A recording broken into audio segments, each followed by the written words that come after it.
Having previously discussed the self-manifestation of God in some detail, now we are going to probe into the relationship between God and the cosmos. In this video, we are going to be unraveling the mystery of the relationship in the view of our Sufi Ibn Arabi.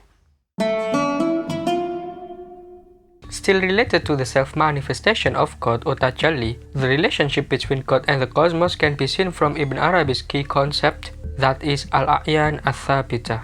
First of all, we must try to translate the term more precisely into English. The word A'yan is the plural form of Ain, which in this case Ibn Arabi uses in the sense of quantity, essence, reality, and substance, while the word Thabita, plural form of Thabit, which inter alia means eternal, constant, immovable, solid, certain, permanent, unchanging. Generally, scholars translate this term as eternal haecieties, immutable entities, permanent archetypes, fixed prototypes, latent realities, and archetypal essences. In the previous video, I hastily translated it as permanent archetypes.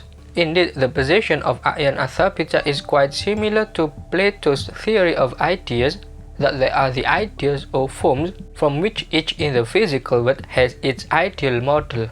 But there is still distinction between the two, that the archetype or prototype of Plato's ideas can be a model from which many things come, while this A'yan Al-Thabita refers to one ideal entity that only becomes the model of one entity. So each entity has its particular model in A'yan Al-Thabita. Consequently, we will now translate them as permanent entities. Nevertheless, it should be underlined that the entities referring to A'yan Al-Thabita are not existent entities, but non-existent. As Ibn Arabi said, A'yan Al-Thabita never smell the scent of existence. Historically, as Ibn Arabi himself admits, the concept of A'yan Al-Thabita has been put forward by Mu'tazilit theologians. They call it al-ma'dumat, non-existent. However, Ibn Arabi criticizes that they didn't explain in detail and provided a proper understanding of the concept. Thus, both in term and in depth, as admitted by scholars such as Abul Ala Afifi and Su'ad Hakim, it was Ibn Arabi who first developed the theory of permanent entities comprehensively. First of all, we must remember the two stages of self-manifestation that we have discussed in the previous video, the most holy emanation, Faidul Aqdas, and the holy emanation, Faidul Muqaddas. At the stage of the most holy emanation, God or Al-Haq, who is previously pure unity, moves into oneness which contains potential manyness as a result of the most holy emanation. The interiority of Al-Haq has given rise to the inner plurality of things, which are permanent entities we are discussing. Accordingly, those entities in his interiority, although still at the level of essential oneness, are at the same time a totality of potentially divisible essences. Meanwhile, the holy emanation, Faidul Muqaddas, put simply, are the embodiment, externalization, or actualization of permanent entities that exist in the interiority of Al-Haq. In other words, the cosmos we perceive and all of these are actualizations or entifications of permanent entities. It is important to note that even though they have been actualized into the cosmos and all in it, they still exist and remain unchanged as before in the interiority of Al-Haq. So here we can state that these permanent entities are double-faced. On one hand, in relation to Al-Haq, insofar as they are potentialities in the inner structure of Al-Haq, they are passive and receptive because they are determined by Al-Haq himself. On the other, in relation to the cosmos, they are active and dynamic to determine all possible things in the cosmos. For that reason, permanent entities here occupy the intermediary position.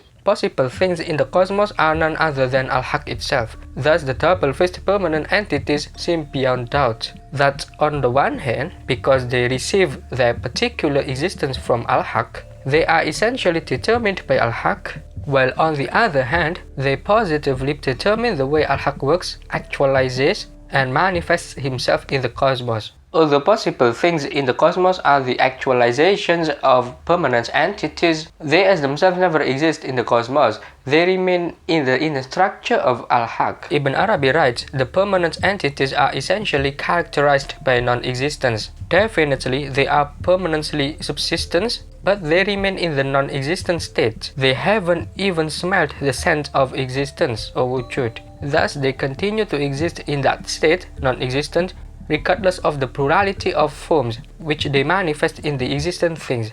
In Ibn Arabi's explanation, permanent entities are regarded as non-existent, in the context that they don't exist in the sense of external or concrete existence. On the one hand, the entities that exist in the cosmos are not different from or constitute the entifications of the permanent entities that exist in the entirety of Al-Haq. But on the other hand, the entities that exist in the cosmos are distinctly different from permanent entities that exist in the entirety of Al-Haq, because the former has a concrete form while the latter doesn't. In other words, the former is already actual while the latter is still potential. Here we see the second double-faced permanent entities. As far as permanent entities are viewed from the interiority of Al-Haq, they are existent. But viewed from the cosmos, they are non-existent. This means that it is incorrect to say that permanent entities are either existent or non-existent. Rather, they are both existent and non-existent. Or perhaps in a negative way, they are neither non-existent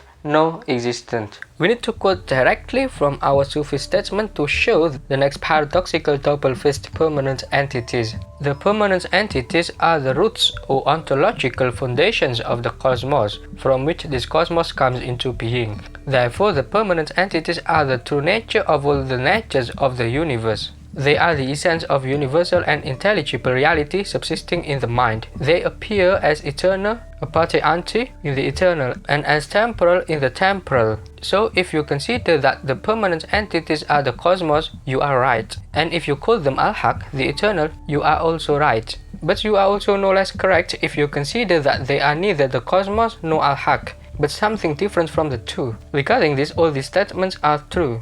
Thus, this is the most general universal, which includes temporality and eternity. The permanent entities multiply themselves with the multiplicity of the existent things, and are at the same time undivided by the division of the existent things. In another passage, Ibn Arabi gives a simple analogy of the eternity and temporality of permanent entities. Imagine that one day there is a guest visiting our house. The guest must have existed before coming to our house, and the temporality of the guest only appears before us when he is knocking our house. And this doesn't mean that the guest has not existed before coming to our house. As we emphasized earlier, that the identification or the actualization of these permanent entities into the real world is the holy emanation itself, or Faitul Aqdas, or Tajalli Shuhudi. It is also important to emphasize that this identification is also completely dependent on the readiness or the preparedness of each individual.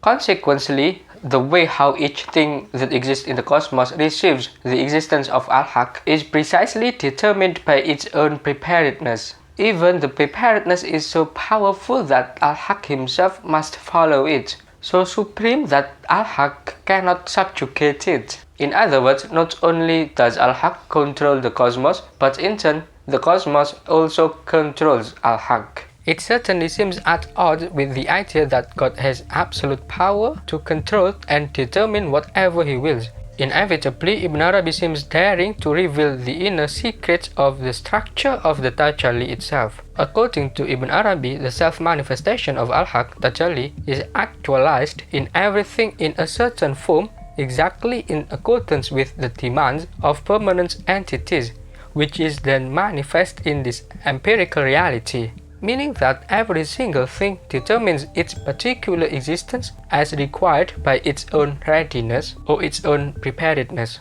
Put simply, the self-manifestation of Al-Haq is determined differently according to the natural capacity of each possible thing. also meaning that permanent entities are entified or actualized according to their own preparedness. The self-manifestation of Al-Haq varies according to the preparedness of each individual locus. Isti'dad. One of the Sufis named Junaid al-Baghdadi was once asked about Ma'rifah of the Sufis, or mystical knowledge. He answered, "The color of the water is the color of its vessel." This answer hits the mark because he described it as it really is. In our PI, we know that water doesn't have a conspicuous color of its own, but the conspicuous color does depend on the color of the vessel where the water is. The self-manifestation of Al-Haq is like water which has no conspicuous color, so it depends on the color of the recipients of Tajalli, or the self-manifestation of God. Therefore, at this point, the receiving power, or the vessel, or the preparedness, has a fundamental role in coloring the colorless Tajalli of Al-Haq. So as Ibn Arabi himself says, the whole cosmos subjugates the one, which in common sense cannot be called subjugated. In a specific understanding, the control of God or tashkir by creatures is ontologically true. Nonetheless, many people don't want to understand the problem in this way. Many misconstrue the concept of God's absolute omnipotence and exploit it to generate an assumption that God can do anything, including impossible things. And in such a way they think that they have purified God from weakness and imperfection. According to Ibn Arabi, that is a serious misunderstanding. In Ibn Arabi's own words, some weak-minded thinkers hold the belief that God can do whatever he wants to do, and even state that it is possible for God to do things that clearly contradict divine wisdom and the true states of things. See you next time.